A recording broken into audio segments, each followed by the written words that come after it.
Welcome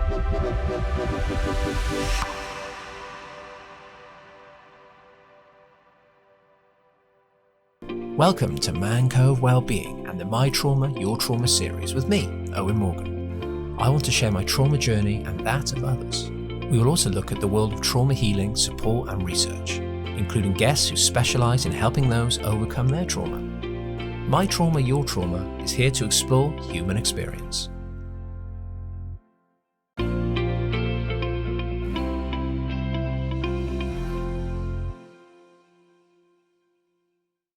Welcome back to Trauma Chat, where we invite on a guest to talk all things trauma. Please watch and listen with care. Some of this content may be triggering or may make you feel uncomfortable, so do press that stop button and take a break. Always put yourself first. I'm a mental health advocate and a massage therapist. I've interviewed hundreds of wellness experts over the last 5 years, and I want to give a voice to those that can inspire others to improve wellness. We're on episode 9. I can't believe it. There's 10 episodes per series. We're nearly there. What an absolute amazing journey I've been on. I'm really excited for episode 9 today because I'm here with the awesome Shane of Talk to Shane, which is a men's mental health advocacy movement. His mission is to end the silence and stigma around speaking about our mental health or your mental health. He believes at some point we all have our own struggles, and to find that there may be no one to turn to or don't feel comfortable to speak out and get the help we need. I'm hoping I'm making sense here. Keep kind, show love and listen. I love that bit. You can see his latest videos on YouTube and his inspirational content on Instagram. So welcome to the show, Shane. How are you today? Thank you for having me on, Owen. Yeah, very well. Yourself? Yeah, not too bad. We're filming this at 7 o'clock in the evening, aren't we? So we probably both a bit more chilled now. Day is done. Absolutely. I'm really excited to have this chat with you. Obviously, we hooked up on Instagram about 2 weeks ago, probably at this rate. We did, yeah. And I just love what you're doing, and I want to bring you on. But before we kind of sort of delve into what you're up to and look at the questions, how's lockdown been for you so far? Was it 10 weeks in now? Yeah, about 10 weeks now, isn't it? To be honest, at the beginning, I kind of was thinking, oh gosh, how am I going to work from home every day? How am I going to get through this? But do you know what? It's actually been a lot easier than I thought it'd be. Been sitting here with my partner every day, both been working from home, and surprisingly been managing quite well. So, yeah. Yeah, well, we just got to try and stay grateful for what we have, a little, like you're so blessed that you and your partner have got each other, and you've got your cat as well, haven't you? Absolutely, to keep you going, which is awesome. So yeah, I really do. I feel a lot for obviously those that are by themselves. It must be really, really tough for this amount of time. So thank God in the UK we can sort of mingle more now and go for picnics and stuff. So that's really, really cool. So we're going to sort of delve into various subjects today. But before we do that, do you just want to let people know a little bit more about you, the work you're doing, and kind of why you started Talk to Shane in the first place? Yeah, of course. So I've been meaning to start some kind of platform probably for over a year now, but I've been kind of put off due to confidence really. I left home when I was 18, and through basically I didn't have a choice to leave home. I just sort of had to go. That was quite a surreal experience. But from that I've learned quite a lot. And I feel I'd like to give back to those who are suffering and sort of provide a bit of support to let them know that it is okay and you can make it through those difficult times. And, you shouldn't give up, and you should always seek support if you need it and not be afraid to.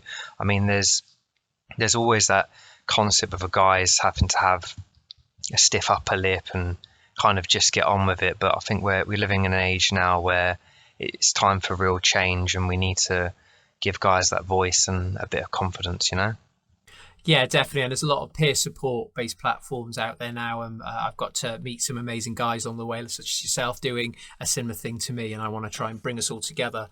And I was just watching some of your videos. I was inspired by the video you're doing about homelessness. I thought that was really fascinating stuff. And we're going to dive a little bit into your story anyway. So I guess, yeah, no problem. I guess the name for your movement is pretty obvious. Talk to Shane. So I presume it's you opening up a space for others, is it, for them to reach out if they need you? Absolutely. Well, it makes total sense. I mean, with branding, keep it simple. make it really obvious so people know exactly what they're getting. So you've certainly done that, which is amazing. But we're going to put links to your business, to everything you're doing in the video description anyway. So as always with this show, everything that we're doing is trauma informed. So even though we're going to talk about all kinds of different kinds of mental health stuff and struggles, we do try and bring it back to a trauma informed approach. But we will talk about numerous things. So I always ask every person that comes on, for you, what is trauma? What is the definition of trauma in your opinion? My definition of trauma is it's a experience that we all go through at some point in our life, whether that be the loss of a loved one, loss of a child, or just generally a traumatic experience that that you've been through in your life, something that you've had to go through. For me, myself, I left home shortly after turning 18. And I, like I said before, I didn't have any choice in the matter. So I sort of had to stand on my own 2 feet straight away and kind of, live and provide for myself. And I don't think it was for about 4 or 5 years when I just about had enough money to kind of rent my own 1-bedroom flat, that I kind of realized, kind of took it all back of what I'd actually been through, and it didn't hit me, because I think at the time I was just running through the motions, running through the process, and it's kind of like survival mode. You have to do this, you have to survive, having to have that vision in mind of what it is that you want to do, what it is that you need to achieve. And I think for me, I just had to kind of keep that as a goal and a focus. That's how I think I survived it. But then when I got a bit older and I got into my early 20s, I think I understood and processed more of what I had to go through, having to try and to survive on such a tiny budget each month, and going to budget discount stores to kind of just literally simply try and get by. And I think looking back at a younger version of myself at the time when I did, I just kind of thought, like, wow, like how did you survive that? And looking back and sort of thinking, and even now, years later, I kind of think to myself, how do you always be like almost the parent? For me personally, there's no one to kind of say, hey mum, hey dad, what's your opinion on this?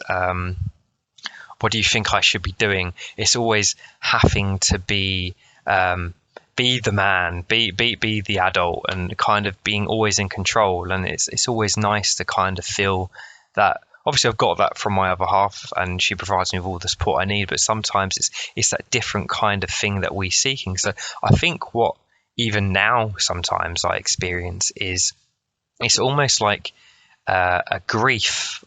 You're almost grieving for something, like a parent that you've lost, even though they haven't passed away, but you're grieving for that pure, I don't know, almost that relationship. You're grieving for the concept of the parent, mum and dad, rather than the individuals themselves. So that's kind of briefly what I would define as kind of my own kind of trauma that I've been through. Yeah, thank you, mate, for sharing that, because it kind of touches a lot on how important it is to have co-regulators, people that we can bounce off, people that can hold a space for us, see us, hear us, understand us. I think that's the role of parents, really, is to be able to hold a space for you, support you when you need it. I know, and not everybody gets that lucky, obviously, with especially those in the foster system, but hopefully they get guardians who will be by their side. And sometimes you can find solace in community of friends, friends that will really look after you, older friends even that have been around the block a few times and know how to help the youngsters. So, just having a community of some sort to be there for you, to hold you is primal instinct, man. That's what we need. We need to feel connected. We need to feel part of something. And when you have to go it alone, it's tough. And like you said, you're just trying to survive. And hey, we're amazing survival animals. We're very, very good at finding ways to survive. Thank God. Yeah, absolutely. I mean, you do meet some good people kind of along the way, and I'm very grateful at the times. Just your basic things like helping you out with furniture, like a table and chairs, or just when I did first move out of home, I was I did seek kind of going down the local authority route and seeking support in that way. But unfortunately, I wasn't able to because of, the stereotypical, you're 18 now, you're a man, you're an adult, you need to be able to survive on your own. So I was living in sort of like a house of multiple occupancy for 2.5, 3 years till I got to about 21. At which point my salary went up in the job that I was doing at the time, and I was able to make just literally about enough to kind of rent a flat, and I was literally still struggling in the sense of walking about 3 miles each way to work to get by. So yeah. Yeah, it's real, but you'd be grateful as well for the people who help you grow and build you along the way, because despite life's difficulties, there still is a lot of good people in the world. Yeah, it certainly is, and it sounds like your work ethic is amazing. So that's not what, sometimes that's hard to come by. So it's really, really good that you have that way about you, which is great. So like on a mental level, like that from the time you moved out and you were, going on this journey, like mentally for you, anxiety, depression wise, what kind of impact did it have on you mentally, do you think, going through that journey? Like I say, initially, I honestly don't think I processed any kind of grief or anything like that for at least 4 to 5 years.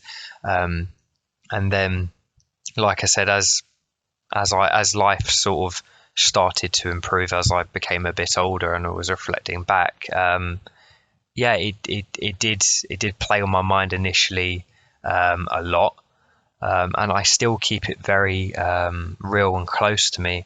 I always, even now, like when you're going into a shop, and even if you can afford to buy something, it really does stay with you, because you always think like there's almost that sense of guilt. Should I be buying this? Do I need this? There's always that concept of, well, do I need this? Should I be eating this? I don't know. Some of those things that you feel really grateful at your core that you're able to do certain things now, and I think those kind of things they really do truly stay with you. But yeah, like I say, 4 to 5 years was when I really processed what I'd been through. And to be honest with you, now more than ever, I think the only things that I'd say affects me now as an adult and as I get into my later 20s is more the fact that I'm at the age now where I could be a parent or something like that. That's where mentally it really messes with me a bit sometimes, because you think, how could you perhaps treat your child or whatever in this way? How could it's those kind of things where you want to protect children and be able to inspire them and just be able to watch them to grow into a better person. So for me now, being at that age, it does get to me, like I mentioned before, the fact of actually having those key figures in your life. Because for me, growing up, and why I'm so passionate about the male concept, is I didn't have a father figure essentially in my life. So for me, that's always, some people say, well, what you don't have, you don't miss, but I disagree. There was always for me that kind of longing of wanting to kind of have that male role model and kind of playing that part in your life that for me I felt was missing. So yeah. Yeah, well, I mean, it's totally natural, man, to have that. Again, this is all primal stuff. It's kind of just how we're built, really, to have those two models. I mean, separation rates are crazy these days, for so many parents split up. So, the parent, kids quite often in 2 different houses. Absolutely. they can still feel super blessed to have two families to go to. I'm a stepdad, so I get to see how that has affected my little one with going to see his dad and me. And like you said, I just want to pick up something you said, which was very powerful, which is talking about, if you became a parent, that it might be, I know, even triggering to a certain level to the way you were parented, or it brings stuff up. And I can account for that when I see what's going on with my stepson and the different, he's 4 now. And as he grows, you see these shifts. You're like, God, yeah, how could somebody not put all of themselves into their child, and really, really be there for them? You think, oh God, how could parents not do that? And then it can be quite triggering, quite raw. You're like, wow, Yeah, absolutely. Especially when you're experiencing things as teenagers that, some things that shouldn't be going on or whatever. And I think for me, if I was a dad now, if I had whether it was a daughter or a son, but if I had that kind of father-son relationship, and, automatically you'd be thinking, oh wow, like I'm playing a role that was never really put on me. I never had that kind of relationship, and you'd really want to give your all to them. I think it's such a wonderful thing. Hopefully one day that I will be, and you can give them so much and guide them to be whatever they want to be in the world. And I think so much of the time, so many people do take for granted being a parent, and there are some people out there that's they have the money, they have the flash car, they have the houses, all they want is that child, and they can never ever have it. So people should be really, really grateful, and I think you're doing a really great thing, honestly, with taking on someone else's child. And when I was 10, my mum got with a partner, and she was with him ever since, and he wasn't very nice, and kind of my mum kind of let him have his kind of way in sense of how he was speaking to me or whatever. And this is why I think what you're doing is fantastic, because it's so important that if you're, whatever way around it is, male or female, if you're going to get with someone, that you don't just get with someone because of the partner. That if they've got a child, you need to realize that you need to be playing an active part in their life, and they look up to you, and you're really guiding and shaping them into the future tomorrow, the leaders of this country or whatever. Yeah, no, it's so true. And like, there's a big responsibility there too, for a partner that's bringing someone into their life and introduce them to their children. You really should be, if you're in your 30s or 40s, a man or woman, you bring someone into your child's life, you should really make sure, it's a steady relationship. The partner, is showing all of the traits that you would want for your children. And it's easier said than done. And when it comes down to it, I talked about this on shows before, most traumatized children come from traumatized parents. So it's not that the parents were bad, it was that the parents were traumatized themselves. So trauma follows trauma follows trauma follows trauma. Absolutely. Yeah. And at some point you have to break the loop. And I want to make sure, my childhood, there's a lot of abuse in mine from childminders, and that really impacted my ability to co-regulate. But now I get to end that and give my little one the best life he possibly can have. And I'm sure all the step parents listening right now, there's nothing more beautiful than having a unconditional love with a child that isn't blood, because they just love you because of the human being you are, not because they have to honor the fact that you're their dad or whatever. It's very, very beautiful, step parenting. It's more beautiful than people realize. People think it must be really tough. It is, but it's very pure and very human to human. It's beautiful. So, as we walk through some more we're talking about there, are you happy to move on to the next question? Should we do it? Yeah, of course. I figure otherwise we might stop, won't we? Good stuff. I have a feeling like every guest I ever bring on the show, as the audience know, I can talk to these people for probably about 10 hours because I just love people who have been places and have come out of it. It's beautiful. Right. So I know from the videos I saw you had when I say an interest, it's probably not the right word, but in homelessness, it seems close to your heart. So what are your views on homelessness at the moment, and the rates and how it's looking, especially in the UK? I think with homelessness, that there's a really big issue that a lot more of us, could be, I think, just more aware of on a human level, that the person that you walk past on the street, that could be your mum, your dad, your brother, whoever, but ultimately there's so much more that needs to be done by the government, and that's the key. I think the main thing for me that I've become very much aware of with homelessness is, if you are on the street, and even if you're begging for money and you manage to get, I don't know, 15-20 pounds for a hostel, you cannot even book into a hostel unless you have identification. Now, how the hell do there's got to be some kind of change in the law that can help the homeless.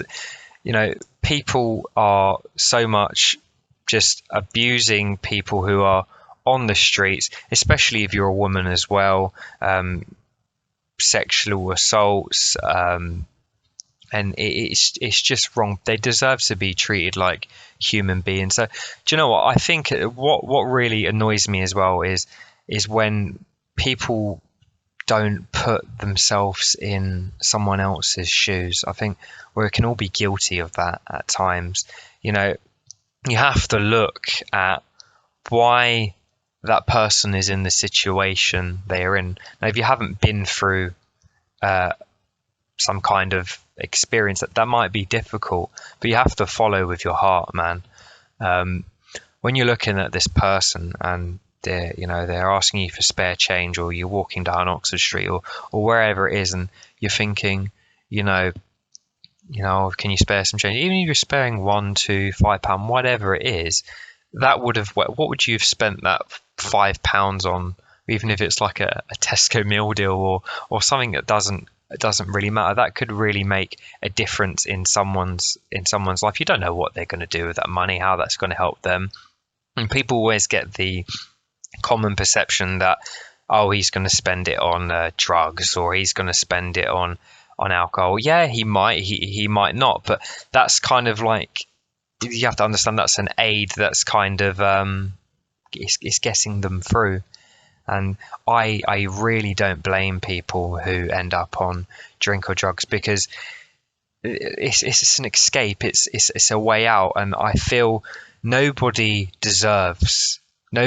in the United Kingdom should be homeless. Everybody deserves to have a roof over their head. The issue stems back to the local authorities not investing enough time and money in individual cases. There's enough money going around in the world. It might sound a little bit political, but the GDP and all that, we would invest 5 to 7% in foreign aid. Now, why aren't we investing more money in the people that are already on our streets? Some of these people are, like I say, your mums and dads. They could have been in professional careers, they could have been cleaners. It doesn't matter, but it takes a split second and your life is completely changed. In less than 24 hours, you could be made redundant. Anything could happen to you. And it's always important to, know that every person is a human being, and just don't take anyone for granted. Because like I say, we all come into the world in the same way. We all go out of the world in the same way. It doesn't matter how much money you have. You're better than nobody, and we all have a duty in this country to be helping one another a lot more. And just remembering to be kind, show love, and listen to each other's stories. Simply listening. If you were to sit down next to someone, simply having a conversation, the fact that you've taken the time out of your day, 5-10 minutes, that might be 5-10 minutes of your hour lunch break. If you've done that once in a full blue moon, you don't know how that interaction, that you might be the only person they speak to that day. You don't know what benefit that they could have, and say, wow, like this guy or this woman in this suit, like they really took the time to listen to me, and I feel like I mattered. And people just need to be more human, man.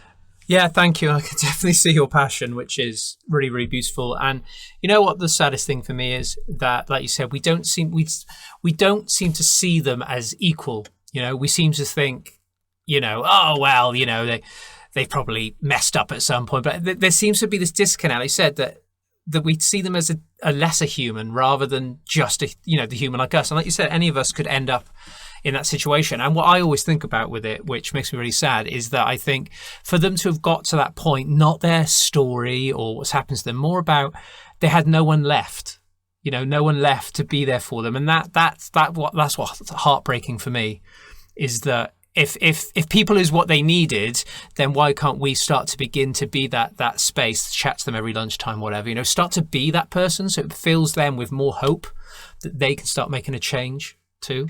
Absolutely. I think people don't, because with a lot of things, even take the coronavirus, for example, unless something is happening to you or someone that you love or you care about personally, as it's hitting home in your pocket, most people don't listen.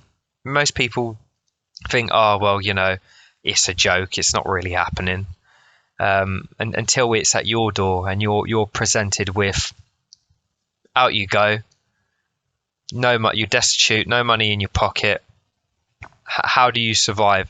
What road do you seek? Do you go down and try and seek housing? Do you how do you get the roof over your head, that basic thing that you need?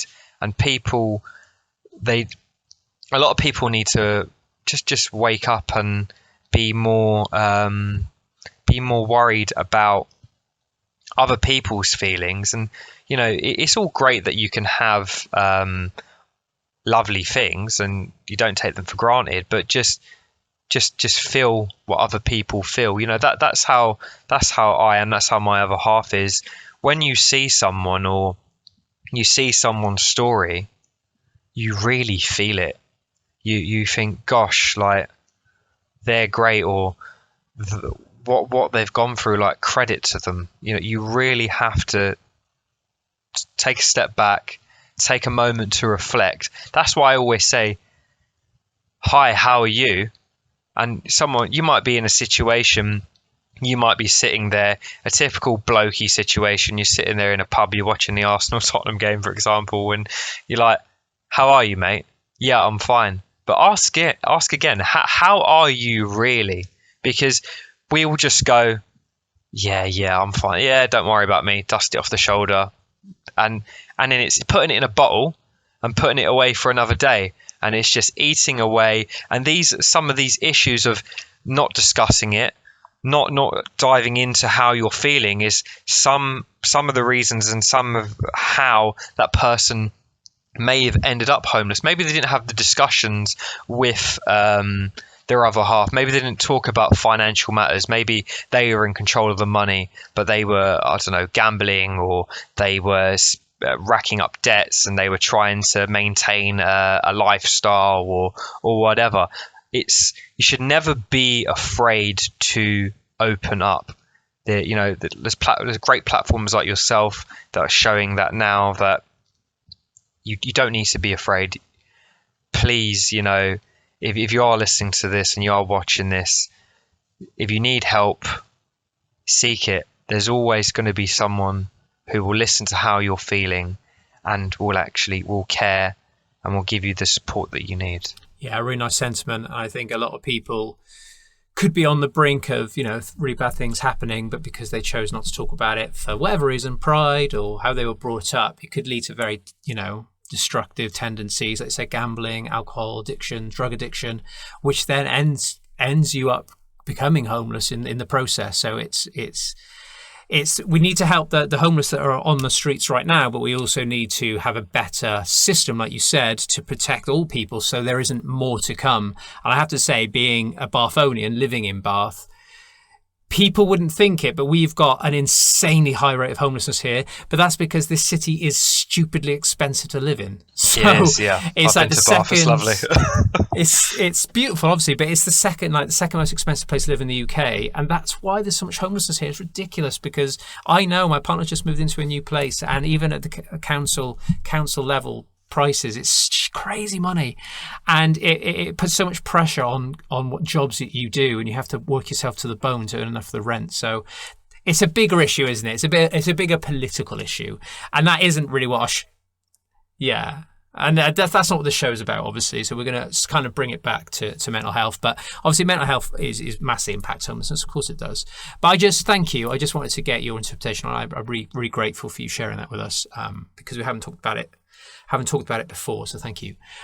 So let's just move on to suicide, which obviously is no easy subject to talk about. But I think we can both agree that the rates are pretty awful, generally, and probably always have been.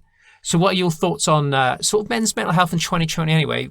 How do you see it going? Do you think I feel like there has been a shift in the last probably 5 years with this.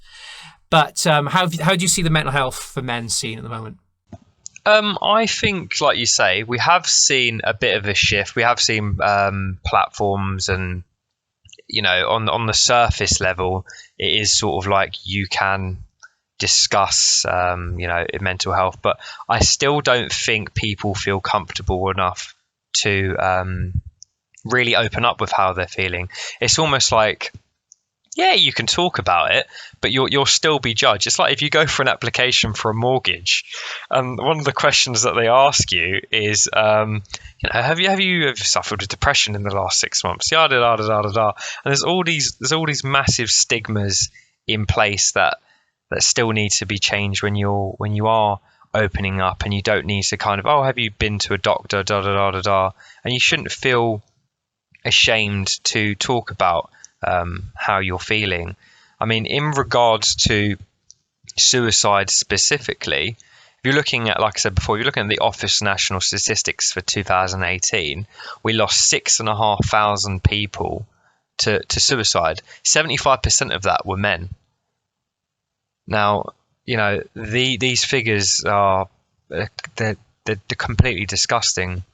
I recently did a little snippet, in my opinion, on suicide on YouTube myself, and my reason for talking about it is I actually found out that a childhood friend that I went to school with took his life in November, and it kind of it hit me back, because I kind of thought, even though we hadn't spoken for probably like 15 years or so, you kind of thought, well, maybe if you were in touch, was there something you could have said, something you could have done?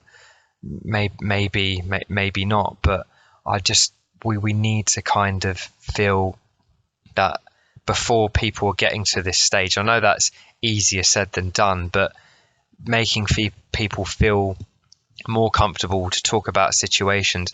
I know from people in my age bracket, in their 20s and 30s, who, when I've had a talk and just sort of observing, you get to, you can even look at these situations like some of the people like Caroline Flack and Mike who took their own lives, and they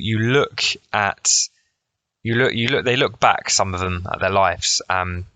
You look, okay, let's just say, for example, you're 25 or you're 30, and you're reflecting on everything you've achieved since you've left school, rather, and you're reviewing how far you've come, and have you got a car? Do you own a house? Do you have money in the bank?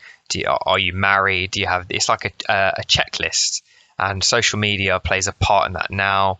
A lot of things like body dysmorphia and how you look. If you're a guy, you need to have a six-pack, and you need to be macho and the big guy and all this. And all these things are playing a massive strain on how people are really feeling, having to live up to certain expectations in society, when really all of it is a load of nonsense, because there's no time limit on when you need to achieve something, or who says even that you need to have children, or you need to own a property, or you need to be married, or you need to be married by a certain age, or whatever. As long as you are happy being you every day. I try to, in terms of encouragement, I think you need to set baby steps every day. If you can set yourself little goals, You know, even it might sound silly, but it does. It helps. If you can get up that little bit earlier, maybe, I don't know, do 10-15 minutes of yoga, or, you know, go for a little walk before work, eat a healthier diet. It makes a world of difference, and you just sort of ticking off the changes that you've made that day, or little things you've done, and you can set yourself short-term goals and realistic expectations, but don't also be annoyed if you don't meet that expectation on that day. You rewrite it for another day, and, you know, it will come when it comes. And I think we do, as humans, we put ourselves under a lot of pressure to do things. Like you mentioned before, we're living in a world now that is so pressurizing. I mean, I look at, like I mentioned before, I look at my cat and I think, gosh, sometimes wouldn't it be easy just to kind of meow, get fed, sleep, repeat, you know? But you have to reflect where you're at and realize, not be so hard on yourself. Know that you're here for a purpose. We're all here for a purpose, and you're trying to figure out what you want to do. You're not going to necessarily know that straight away. It might take years. And so, some of these things, like to improve your mental health and things like that, it all comes back to schooling from a young age. For me personally, I think the school system itself could be better structured. And there's nothing on simple thing, well, not simple things, but life skills. You don't learn life skills in school. You don't learn money management. You don't learn about property and finance. You don't learn about mental health, really. Yeah, you can see like counselors or whatever that they can organize or whatever, but it needs to be more open to speak about your peers, your own age in school, how you're really feeling, rather than focusing so much time in schools. When I was at school, I was never the biggest kind of academic, but there's so much time is spent around, you know, the core subjects like maths, English, IT, science. You need to achieve high in these grades without actually thinking about the pupils that are actually going to go into the world and actually lead the country in the next 10, 15, 20, 30 years. And it's all, for me, going back to the beginning, when they're in school, when you're a child, who's bringing you up, the role models that you have around you. And this can, all these little elements put together across time can be, I think, could benefit some people with hopefully preventing future suicides and homelessness, you know? Yeah, I think you're so right there. And I've always been an advocate for, why can't they do like a 3-minute breathing space meditation thing, an assembly before everyone goes off to the classrooms. Everybody just follows their breath for 3 minutes. I mean, it would transform children's mental health if they started doing something like that. I mean, it's so easy to do as well. They could train one of the teachers in mindfulness, for example. Wouldn't cost them much money. And it would change everything. My partner works in a school as a TA, and she works with the SEND department, looking after all the kids that are quite often cast aside because of learning difficulties and stuff, which is really, really sad, because they're like any other kid. They just need a different way to learn. Absolutely. It's not that they can't learn, they just need a different way. That's a whole other conversation. But I could go into that too. Yeah, but so we'll probably do that for another day. But I think from the suicide perspective, like at the end of the day, it's quite a complicated situation, but it generally comes from a place of not being able to withstand and cope with suffering, pain, loneliness. That's at the end. If you've got nothing else to live for and the pain that you have is too severe, then of course you need to, you're in this really dire situation, and that leads to taking life. So it's like, okay, what can we do to make people feel more connected, less alone, and empower them with the resources and tools to help their own mental health? But at the end of the day, we can have all the tools in the world to support ourselves, but the power is in connection. The power is in working with others and being loved and being held. We're made for that. And that's the saddest thing. I think we get more disconnected as time goes by with social media, and that in turn is going to fuel more suicide, not to mention trolling. That's a whole other situation again. I don't know if you saw, Shane, but there's in the wrestling world, there's an amazing Japanese female wrestler who is at the highest level, one of the main stars. She took her own life last week after trolling on Twitter. It just got too much, and then it went off Twitter, and then it was in public, and she took her own life, and it's so depressing. She was 22. She had the world ahead, life ahead of her, and it was just people not being kind. And then you have to realize, okay, the people that were being horrible and were not being kind, what's going on for them? So rather than hating those people, go, are you all right? Why are you being so horrible? Are you okay? Can we help you? And I let those people heal, because until you heal the haters from their hate, it will continue. So we need to, like you said, get to the kids early and help all of them, so people can manage their emotions better and not take it out on people and have dire consequences. Okay, we're getting quite absolutely. But it needs to be talked about. It's huge, and I think there needs to be more platforms like the ones that we're doing, like what you're doing, and all the other guys that have been on my show. I'm so proud of all of us for trying to make a change here, and it's early days and it's going to take a while. But like you said, we need to get through to the children first. I think my 4-year-old is amazing. We taught him everything about emotions, felt sense of the body. He's blown our minds with his awareness. That's great, man. Unbelievable. But that's all well and good, but we need to roll out across all spectrums. So what I'm really interested in, because obviously, like, I love your take on all this. I love your passion and stuff and everything you've been through. So what do you do then personally to like keep yourself in check and get your self-regulation tools down? What does your day-to-day week look like? My day-to-day week. So for a job, I recently changed jobs in the last few months. I used to, for the last about 4 years, manage the financial affairs for people who lacked capacity to do so for themselves. So we'd have like a court of protection order to manage their financial affairs, and this would be people with LD or mental health issues. So, seeing some of that firsthand and managing their money and actually visiting them and stuff, that's where the passion for me is kind of grown, and the love of wanting to help people. I've recently, about 4 months ago, moved into another role, which is a brokerage role, which we broker care packages for people as well who lack mental capacity, so LD and mental health. But I will source care packages for like residential homes and that for them. So that's what I would do in your typical 9-to-5 job. In terms of keeping myself mentally sane, I do believe sometimes behind every good man is a good woman, and I think she's my absolute savior at times. Been with me through it all the last 10-11 years. So yeah, that's what keeps me pretty much ticking day to day, I think. Yeah.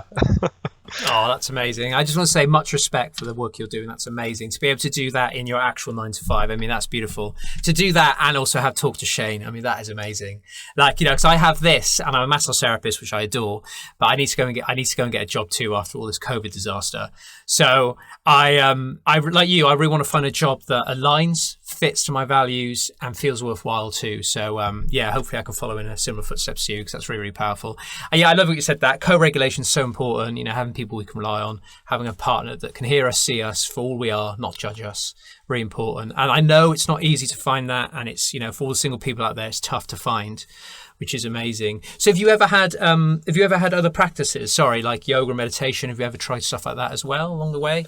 Yeah, my other half does a bit of yoga and that, so I try to take part in that with her. But mainly for me, I find I like walking a lot. I find that very therapeutic. Just driving out for about half an hour, and then pulling up where there's like a nice field and just breathing in the clean air. It really does the world of good for how you feel each day, and you're able to become a bit more reflective over some of your experiences, and you can kind of sometimes handle situations better. I think we all need to kind of, like I say, take that time to always think before you speak, and we're all very good at taking action, but you always need to reflection is a wonderful thing. Being able to kind of say, hey, look, this person treated me in this way, or this happened to me, but I'm worth more than this. This, like you said about that Chinese wrestler, this person's trolling me online, but I'm going to speak to this person, or it's time to reflect that you're better than this, and you can get through it. Yeah, thank you. I think we all are fully aware how powerful nature can be, expansive. And you said you got it in a nutshell as that reflection time. Time to reflect is very powerful. Otherwise, you can kind of get stuck in your own stories and your own narratives and your false beliefs, and you get stuck Absolutely. in your little life bubble because you don't get out of your life bubble. And reflection is huge. And I'm a big advocate for getting out into nature, going for lush walks and stuff by yourself or others. Sorry, yeah, I think as well. What's important as well is the people that you surround yourself with. It's great having loads of people, whatever, but I can probably count on one hand the amount of people that I truly trust and care for, and it is so important that you keep people in your life that kind of even though it's hard, especially when you try to keep contact with certain people like parents or whatever, but people don't want to know, whatever. But it's so important that you fuel yourself with people who serve you and serve a purpose, and actually benefit your life. There's no point kind of just putting your energy into different things if you're not getting anything back from it. And it's a hard thing to do, depending on who the person is in your life, or trying to get over someone or something. But yeah, it's really trying to put your energy every day into things that you say, whether it's the job rewards in terms of you helping vulnerable people, whether it's the people or the choices that you make sure that it's helping, or it's making you feel good at the end of the day. Yeah, that's so true as well, with kind of the people you're around. And from people know by now with Man Cove how obsessed I am with polyvagal theory. But when it comes from a co-regulation perspective, our nervous systems kind of go on a dance. When you meet anybody, their nervous system does affect your nervous system. You pick up on each other's body language, behaviors, eye contact, no eye contact. It's happening without us even realizing. And I think it's really important to have, like you were talking about, really, really solid, safe co-regulators, people that are there for you when you need them. And likewise, the other way, you're spot on. It needs to be a flowing energy back and forth, because otherwise one person gets really drained and the other person gets way too much, and it becomes very uneven, and then resentment kicks in. Communication's key. I mean, there's so many times where you can kind of misread a situation as well. And I think what other cultures do very well that we don't kind of, we don't do well so much in Britain, is saying how we truly feel. And that's how communication sometimes gets lost. Sometimes, even though with other cultures, you can kind of be blunt, which might come across as rude, but you're saying how you feel. There's no point kind of getting lost in translation and kind of hiding how you truly feel, and then there's kind of conflicts in situations with friends or family. It's always important to be upfront and honest, obviously not hurting people's feelings, of course, but always making sure that what you're saying is kind of, it's getting through, and you're not kind of holding any kind of resentment towards anyone or anything. Yeah, sometimes I like to think about, especially in the UK, America a little bit as well. We're like walking text messages. You know how like you always misread texts because you can't take like emotional cues from a text message. So, you misread it and it causes arguments. I feel like sometimes we're like walking text messages because we're not actually 100% giving ourselves over to others in person, and people are misreading stuff. So I think it's really important to it is hard. We're not saying it's easy, because of course it's not, but I found it much easier now. I don't have any shame over my history or my trauma or the abuse that I'd received. No shame there. Just like to talk about it. It makes me relatable. It means that I connect people with you really well. We're on the same path and we can relate on that. But also, we're very open guys, aren't we? So that's relatable. Yeah, but that's what's fantastic about you, because you are relatable and you are open to talk about things. And the more examples that people have like yourself, hopefully you would feel that people would be hopefully now feel more comfortable and more willing to open up about their story. And it doesn't mean that they have to tell the world their story, but they just, if there's an experience or there's a certain way that they're feeling about something that they're going through, then hopefully they'll begin to start feeling that the world is changing and there is the opportunity to share how they feel. Totally. And I think there's a lot of value in everybody's story. There's so much value there, and in itself is quite empowering to people. That's why on our, as you probably know, Shane, but on our YouTube channel, we have a lot of men share their written story. So I've had 2 people on Instagram contact me today, actually, who are going to send me their story, be anonymous. And then we'll turn it into a video with stock images, and I'll narrate it. And then we'll get the story out into the world so we can help people. And at least that man then knows, shit, my story is worth something. That's really awesome. Gives them a sense of fulfillment, a sense of purpose. And no one needed to know it was them, but there's healing for them at the same time, which is really beautiful. So, Shane, before we go, what is your final piece of insight for the audience? This is your opportunity to do an epic send-off from what you would, if anyone's listening right now and struggling, what would you say to them? And this is your chance for anything that you've said that you wish, stuff you haven't said yet that you wanted to.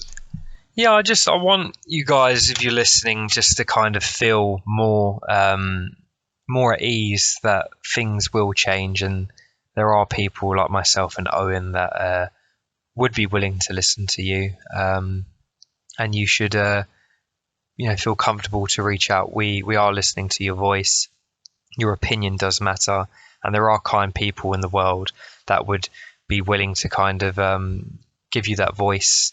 And if you ever need advice or need pointing in the right directions, you'll never be afraid as well to approach a professional or a doctor, because they are great professionals. They do care for you, and they will be able to give you the help that you need. Yeah, thank you. And it just to echo what you said there, the importance of healing through relationship. And I don't mean, romantic relationships. I mean, so much healing happens in a room between 2 people, be it a therapist or a friend. It's relational. So, reaching out to anybody at all that you think could listen to you is very healing in itself. So remember that, relational healing. Absolutely. So what's next for you, my friend? What does life look like? A couple of years from now, we'll talk to Shane and whatever else you're up to. What does it look like? Well, I've kind of been thinking about that. I mean, I only started about 3 weeks ago after ifing and ahhing for about a good year or so. And I would like to... I'm looking at 2 things at the moment, but it also is depending on, like you say, how the viewers feel. There's ideas that I have to share some posts on Instagram in terms of relatable. So, for example, I talk about Huntington's disease, Parkinson's, and I'd be happily to share posts of, you as a person, put a little photo up of yourself, a little script of about you, the symptoms that you get, just so it makes other people more comfortable to kind of come forward and have someone that they can relate to who's also going through that experience. From the YouTube side of things, what I'm looking to do is I'm looking at the option of doing, I think sometimes as well, people benefit from seeing visuals. So kind of like a visual video in terms of seeing, wow, this guy is going through such and such, I can relate, that's really helping me. But then there's also, like you said, people who've inboxed you who don't feel quite as they don't want to make it known who they are, but they still feel the benefit of talking to someone. So I'd also have a look at kind of doing the podcast side of things, where they don't have to physically show who they are, and they could use a different name or whatever. And I just want to show to people that if you do need to talk, you can reach out.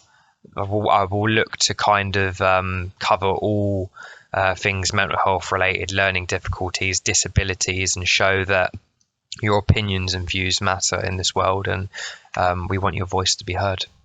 Yeah, I love some of your ideas. That's really relative. I really like the idea of a podcast where they don't have to reveal themselves. I think that's absolutely amazing idea. I won't take it, I promise. That's yours now. I'll let you keep that. But that's what I love, because if you have enough guys involved in these movements, you can really open a platform for every single kind of person that needs a certain kind of platform. And you're focusing on certain things, especially like Huntington's disease, and that's a really good idea too, because it's then super relatable. It's very specific, which I think is sometimes what listeners need. So it's specific like that.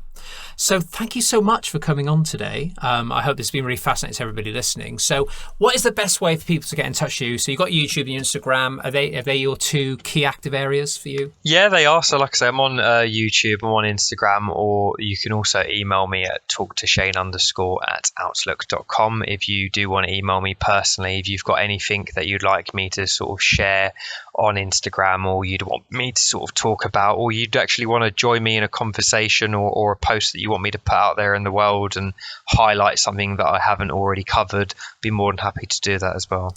Amazing, cool. Well, I'll put all the various links to your stuff. I'm sure if they type in "Talk to Shane," hopefully you'll come up fairly quickly, unless someone else has come up with that, which will be, it's quite a unique name, so they'll find you.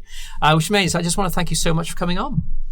Thank you so much for having me. It's really been a great chat, and I've really enjoyed it thoroughly.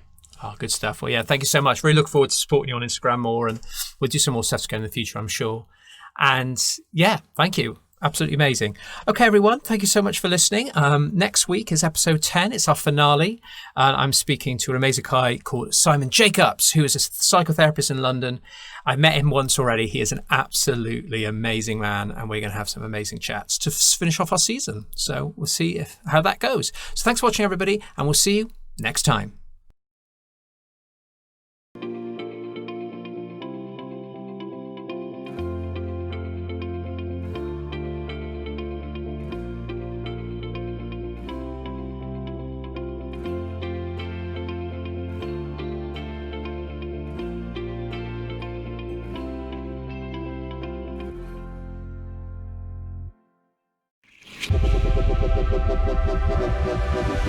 Thank you.